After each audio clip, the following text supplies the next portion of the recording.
start, though, with shocking new details about the first days of the war in Ukraine as the effort to evacuate roughly 100,000 Ukrainians from the embattled city of Mariupol go on as we speak.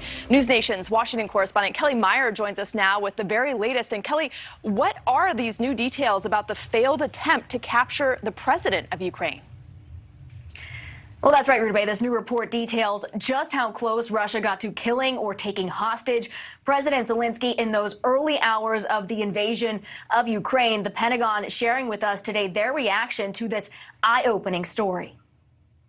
They came for Ukraine's president in the pre-dawn hours of the invasion. A report of Russian strike teams parachuting into Kyiv, making 2 attempts to storm Zelenskyy's family compound. Security forces giving them bulletproof vests and rifles as bombs hit the capital city.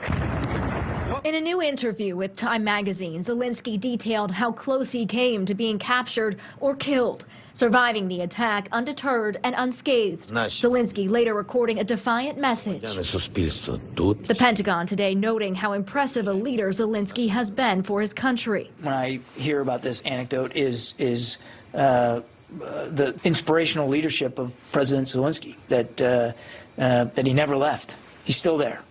And he never gave up command and control of his forces. He still has terrific command and control of his forces.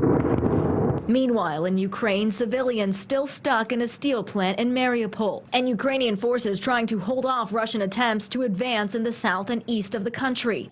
But U.S. officials say the Russian advance is plagued by the same issues since the early days of the war.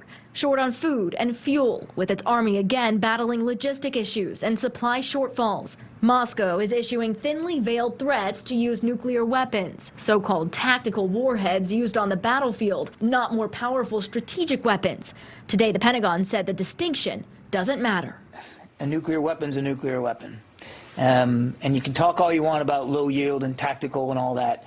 It's a nuclear weapon. It's a weapon of mass destruction. Pentagon spokesperson John Kirby telling me that they feel comfortable with the strategic nuclear deterrent posture they have in place to defend the homeland. But in a rare moment, getting emotional, admitting the Russian president has already done things they didn't think possible.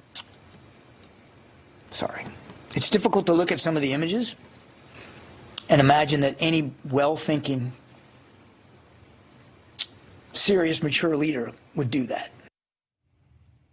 And the Pentagon spokesperson telling me that Russia's nuclear rhetoric is completely irresponsible and that they are monitoring this threat every single day.